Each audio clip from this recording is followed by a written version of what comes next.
pour saisir et mesurer le rôle du rabbi au sujet de l'unité du peuple juif, de la hardout, cette hardout que l'on sent et que l'on sait, si importante en ces derniers moments de l'exil, de la galoute, juste avant la Géoula, la rédemption, pour comprendre la portée du travail du rabbi pour l'unité et l'union des enfants d'Israël, il est nécessaire d'avoir une bonne définition des sujets et en premier lieu du sujet de l'unité, du sujet de la hardout. Nous avions déjà évoqué au cours des deux précédentes interventions que l'unité autour d'un même idéal, pour un même chef ou pour un même pays, n'est pas de la hardout. C'est du nationalisme, du communisme, du fascisme, mais pas de l'unité, ce n'est pas de la hardout telle qu'elle est définie dans la Torah et dans les arachim du judaïsme. Il existe une autre forme d'hardout, c'est vrai, et qui consiste en la formation d'une société basée sur le respect de l'autre, la compassion, l'entraide, la bienveillance. C'est en fait déjà en soi une certaine Géoula, un niveau fondamental, mais ce n'est pas cependant encore le sens de la hardout au sens propre, ce n'est qu'une image figurée de la véritable hardout. Nous avions évoqué que l'Arabie précédent, dans son Sefer HaSirot, expliquait comment le Baal Shem Tov enseignait que l'amour du prochain n'était pas simplement un bon sentiment, une attitude méritante, le fruit d'un bon caractère travaillé et poli. Ce n'était pas le fruit de bonnes midotes seulement, comme c'est le cas par exemple pour la modestie, le courage ou la retenue ou d'autres bonnes qualités.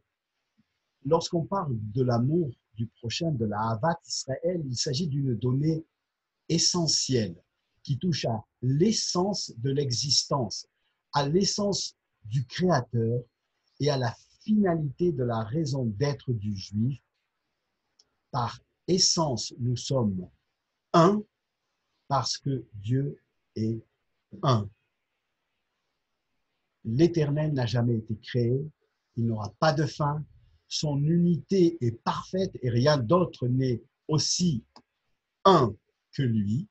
Et les âmes juives à leur source sont une vraie parcelle de divinité, donc n'ont jamais été créées, sont éternelles, et puisqu'elles sont divines, elles procèdent de la même unité que l'Éternel, et ce par définition. Le Harizal nous enseigne la source des âmes juives est en fait la première émanation de la pensée divine et ensuite la première expression de la divinité. Le bon Dieu, Akadosh Baruch Hu, est le summum, c'est le sommet du bien. Or, la nature du bien est de faire du bien. Et c'est pour cela qu'il nous a fait, pour nous prodiguer du bien. Et quel bien pourrait-il nous prodiguer en tant que summum du bien?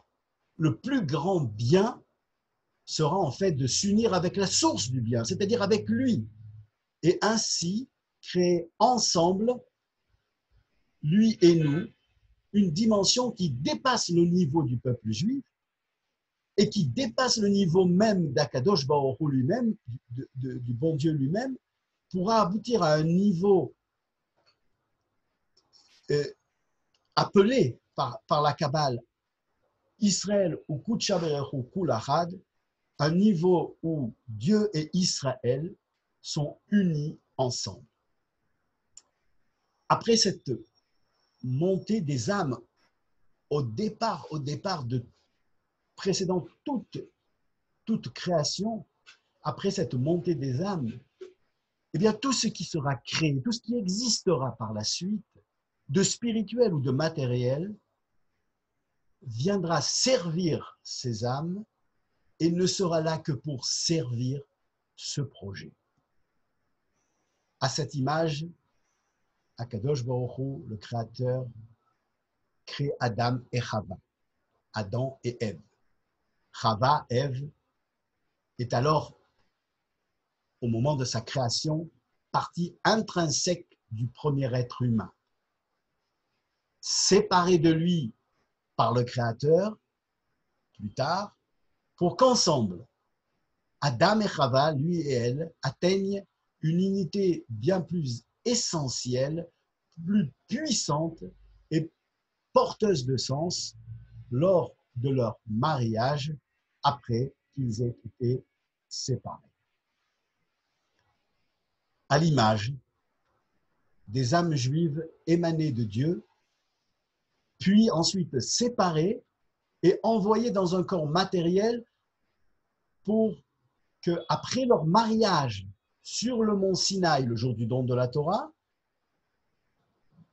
Akadosh Baruch Hu et Knesset Israël consomment leur union lors de la venue du Mashiach grâce à la pratique des mitzvot qui les unira durant toute la période où ils auront été séparés. On comprend bien que pour ne faire qu'un avec l'Éternel, il est essentiel que les Juifs fassent un entre eux, soient absolument unis entre eux. L'organe divin par lequel l'Éternel opère cette union avec son épouse, l'Assemblée d'Israël, la Knesset Israël, et donc opère aussi l'unité du peuple juif, c'est le tzaddik Yesod Olam, le juste parfait, comme le sera Moïse lors du don de la Torah, comme le sera le roi David, et comme le sera le Rabbi pour notre génération. La Ménorah dans le sanctuaire, avec ses 7 branches, ces 7 lumières dirigées vers le centre, exprime cette différence de sensibilité des âmes juives ici-bas, mais toutes unies vers leur essence en haut. Le pasuk dira, le verset s'exprime, Daber el Aaron va'amarta elav be'alotra et anerot el mul penei hamenorah ya'iru shivat anerot. Dans le temple, c'est le grand prêtre, Aaron, qui prépare l'allumage. Durant l'exil, c'est le shamash qui allume la Hanoukia. Le shamash ne compte pas dans le compte des 8 bougies, mais c'est grâce à lui que la lumière de Hanouka éclaire la nuit de l'exil. C'est le rôle du tzaddik, le tzaddik Yesod Olam, d'être ce shamash de la divinité, par lequel l'Éternel s'unit à son peuple, peuple unique et uni par essence. Je terminerai par une histoire parmi les célèbres histoires allégoriques du rabbi Nachman de Breslev. Le rabbi Nachman raconte l'histoire de cette fille du roi capturée, sans doute allégorie à la Shrina, partie en galoute. La fille du roi capturée et le chevalier est sans doute, lui, allégorie du peuple juif, le chevalier qui part à l'aventure pour la délivrer. Avant de partir, le roi, sans doute allégorie à l'Éternel, avant de partir, donc le roi lui adjoint un serviteur qui, tout au long du périple, servira le chevalier, l'encourageant, le conseillant et le ramenant toujours à sa mission.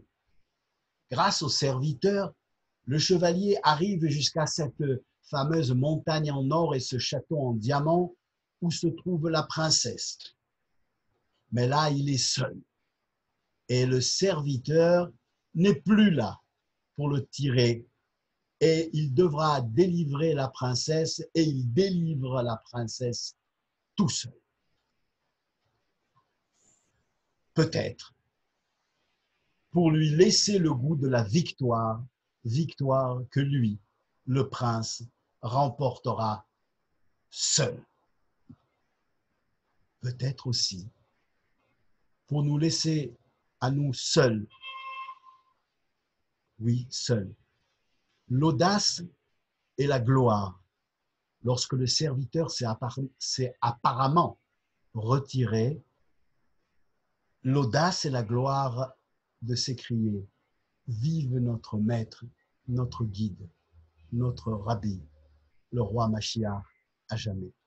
Yehi Adoneinu, Moreinu, Verabeinu, Meler HaMashiach, le Olam Vaed. Amen.